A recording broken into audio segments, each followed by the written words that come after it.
बोलो गीता माता की जय। ओम श्री परमात्मने नमः। श्रीमद् भगवद गीता तृतीय अध्याय 9वां श्लोक।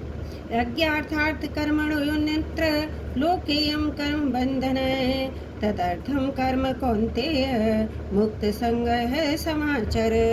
यज्ञ के निमित्त किए जाने वाले कर्मों से अतिरिक्त दूसरे कर्मों में लगा हुआ ही यह मनुष्य समुदाय कर्मों से बंधता है।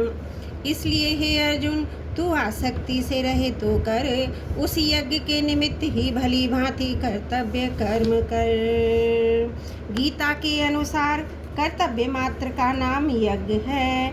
यज्ञ शब्द के अंतर्गत यज्ञ, दान, तपोहोम, तीर्थ, सेवन, व्रत, वेद अध्ययन आदि समस्त शारीरिक, व्यवहारिक, परमार्थिक क्रियाएं आ जाती हैं। कर्तव्य मानकर किए जाने वाले व्यापार, नौकरी, अध्ययन, अध्यापन आदि सब शास्त्र विहित कर्मों का नाम भी यज्ञ है। दूसरों को सुख पहुंचाने तथा उनका हित करने के लिए जो भी कर्म किए जाते हैं वे सभी यज्ञार्थ कर्म हैं। यज्ञार्थ कर्म करने से आसक्ति बहुत जल्दी मिट जाती है तथा कर्मयोगी के संपूर्ण कर्म नष्ट हो जाते हैं। वे कर्म स्वयं तो बंधन कारक होते नहीं, प्रत्युत पूर्व संचित कर्म समूह को भी समाप्त कर देते हैं। वास्तव में मनुष्य की स्थिति उसके उद्देश्य के अनुसार होती है, क्रिया के अनुसार नहीं। जैसे व्यापारी का प्रधान उद्देश्य धन कमाना रहता है, अतः वास्तव में उसकी स्थिति धन में ही रहती है और दुकान बंद करते ही उसकी वृत्ति धन की तरफ चली जाती है। ऐसे ही यज्ञार्थ कर्म करते समय कर्मयोगी की स्थिति अपने उद्देश्य परमात्मा में ही रहती है और कर्म समाप्त करते ही उसकी वृत्ति परमात्मा की तरफ चली जाती है। सभी वर्णों के लिए अलग अलग कर्म है। एक वर्ण के लिए कोई कर्म स्वधर्म है तो वही दूसरे वर्णों के लिए विहित न होने से पर धर्म अर्थात अन्यत्र कर्म हो जाता है। जैसे भिक्षा से जीवन निर्वाह करना ब्राह्मण के लिए तो स्वधर्म है, पर क्षत्रिय के लिए पर धर्म है। इसी प्रकार निष्काम भाव से कर्तव्य कर्म करना मनुष्य का स्वधर्म है, सकाम भाव से कर्म करना पर धर्म है। जितने भी सकाम और निषिद्ध कर्म हैं वे सब के सब अनियंत्र कर्म की श्रेणी में ही हैं।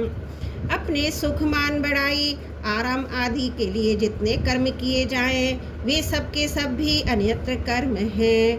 अतः छोटा सा छोटा तथा बड़ा सा बड़ा जो भी कर्म किया जाए उसमें साधक को सावधान रहना चाहिए। कहीं किसी की स्वार्थ की भावना से तो कर्म नहीं हो रहा है। साधक उसी को कहते हैं जो निरंतर सावधान रहता है। इसलिए साधक को अपनी साधना के प्रति सतर्क जागरूक रहना ही चाहिए।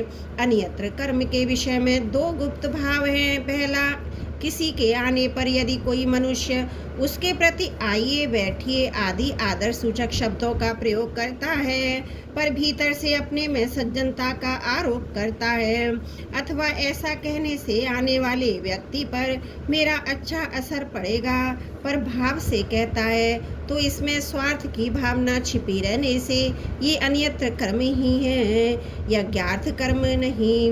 दूसरा, सत्संग, सभा आदि में कोई व्यक्ति मन में इस भाव को रखते हुए प्रश्न करता है कि वक्ता के श्रोतागण मुझे अच्छा जानकर समझेंगे तथा उन पर मेरा अच्छा असर पड़ेगा, तो ये अन्यत्र कर्म ही है, यज्ञार्थ कर्म नहीं है। तात्पर्य है कि साधक कर्म तो करे पर उसमें स्वार्थ, कामना आदि का भाव नहीं रहना चाहिए। कर्म का निषेध नहीं है, प्रत्युत सकाम भाव का निषेध है। साधक को भोग, ऐश्वर्य, बुद्धि से कोई भी कर्म नहीं करना चाहिए, क्योंकि ऐसी बुद्धि में भोग शक्ति आसक्ति और कामना रहती है, जिससे कर्मयोग का आचरण नहीं हो पाता।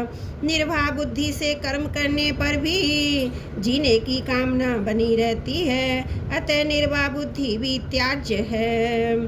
साधक को केवल साधन बुद्धि से ही प्रत्येक कर्म करना चाहिए।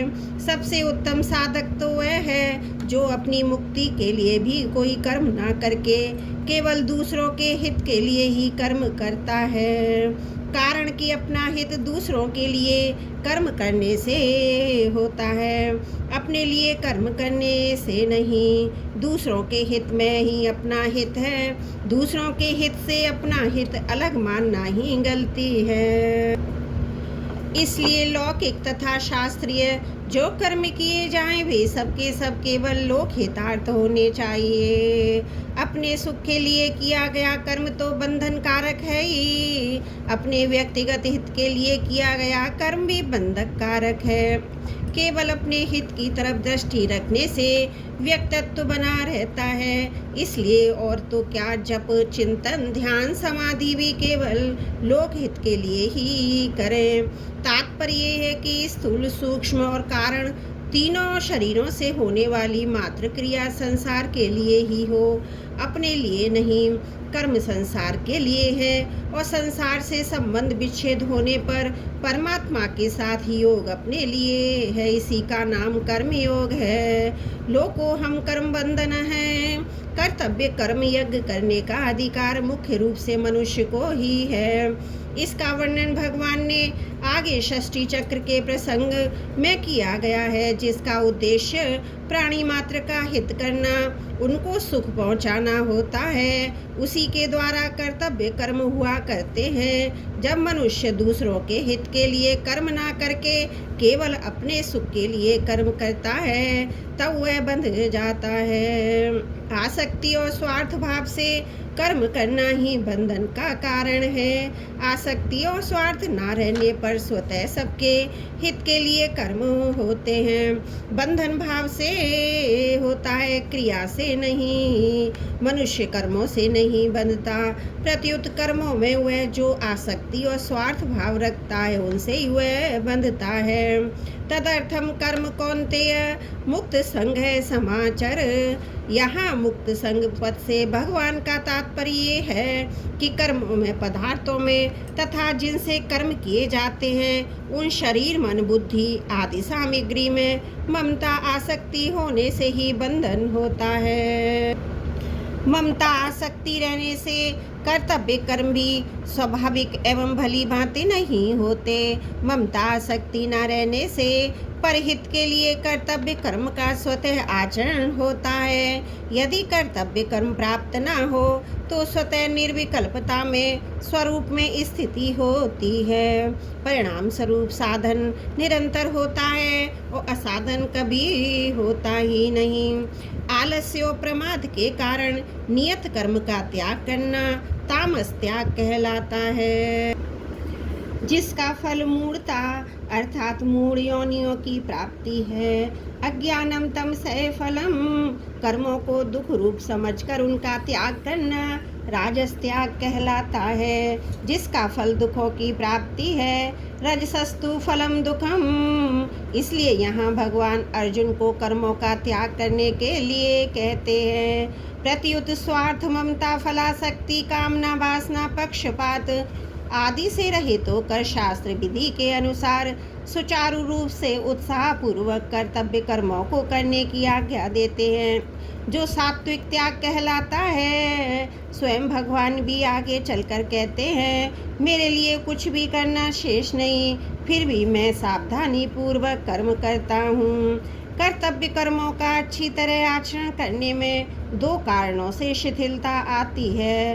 पहला मनुष्य का स्वभाव है पहले फल की कामना करके ही कर्म में प्रवृत्त होता है। जब वह देखता है कि कर्म योग के अनुसार फल की कामना नहीं रखनी है, तब वह विचार करता है, कर्म ही क्यों करूं। दूसरा कर्म आरंभ करने के बाद जब अंत में उसे पता लग जाए उसका फल विपरीत होगा, तब वह विचार करता है कि मैं कर्म तो अच्छा से अच्छा करूं, पर फल विपरीत मिले तो फिर कर्म करूं ही क्यों। कर्मयोगी ना तो कोई कामना करता है, ना कोई नाशवान फली चाहता है। वह तो मात्र संसार का हित सामने रखकर ही कर्तव्य कर्म करता है। अतः उपर्युक्त दोनों कारणों से उसके कर्तव्य कर्म में शिथिलता नहीं हो सकती। मनुष्य का प्राय स्वभाव है जिसमें उसको अपना स्वार्थ दिखाई देता है, उसी कर्म को वह बड़ी तत्परता से करता है, परंतु वही कर्म उसके लिए बंधन कारक हो जाता है। अतः इस बंधन से छूटने के लिए उसे कर्मयोग के अनुसार आचरण करने की आवश्यकता पड़ती है। कर्मयोग में सभी कर्म केवल दूसरों के लिए किए जाते हैं, अपने लिए कदापि नहीं। दूसरे कौन कौन है इसे समझना भी बहुत जरूरी है। अपने शरीर के सिवाय दूसरे प्राणी पदार्थ तो दूसरे हैं ही, पर ये अपने कहलाने वाले स्थूल शरीर, सूक्ष्म शरीर, इंद्रियां, मन, बुद्धि, प्राण और कारण शरीर जिसमें माना हुआ अहम है, वे स्वयं भी से दूसरे ही हैं। कारण की स्वयं जीवात्मा चेतन परमात्मा का अंश है और ये शरीर आदि पदार्थ जड़ प्रकृति के अंश है। समस्त क्रियाएं जड़ में और जड़ के लिए ही होती हैं।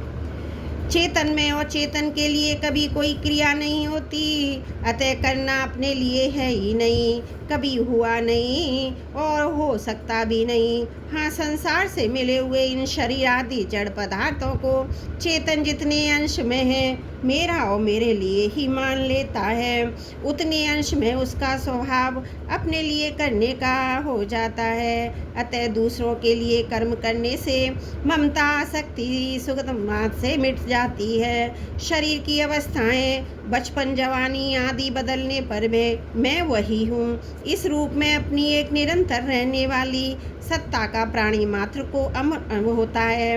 इस अपरिवर्तनशील सत्ता अपने होने की परमात्म तत्व के साथ स्वतः एकता, परिवर्तनशील शरीर, इंद्रियां, मन, बुद्धि आदि को संसार के साथ स्वतः एकता में है।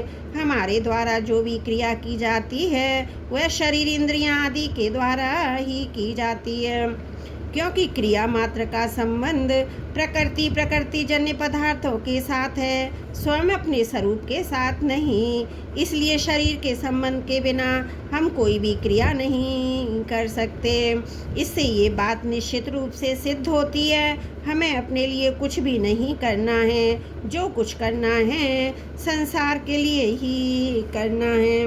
कारण करना उसी पर लागू होता है जो स्वयं कर सकता है। जो स्वयं कुछ कर नहीं सकता उसके लिए करने का विधान है ही नहीं। जो कुछ किया जाता है संसार की सहायता से ही किया जाता है। अतः करना संसार के लिए है, अपने लिए करने से मनुष्य कर्मों से बंधता है। विनाशी परिवर्तनशील शरीर, इंद्रियां, मन, बुद्धि आदि के साथ अपने अविनाशी या परिवर्तनशील स्वरूप को कोई संबंध नहीं, इसलिए अपना और अपने लिए कुछ भी नहीं। शरीर आदि की सहायता के बिना हम कुछ भी नहीं कर सकते, इसलिए अपने लिए कुछ भी नहीं करना। अपने सत्स्वरूप में कभी कोई कमी नहीं आती, कमी आए बिना कोई इच्छा नहीं होती, इसलिए अपने लिए कुछ भी नहीं चाहिए। इस प्रकार जब क्रिया और पदार्थ से सर्वदा संबंध विच्छेद हो जाता है, जो वास्तव में तब ज्ञान के संस्कार है, तो स्वरूप का साक्षात्कार हो जाता है। यह भक्ति के संस्कार हैं तो भगवान में प्रेम हो जाता है। त्रुटियों के लिए क्षमा प्रार्थी हूँ। 9वां श्लोक समाप्त। वसुदेव सुतं देवं कंस चारुण मर्दनम देवकी परमानंदम कृष्णं वंदे जगद्गुरुम्।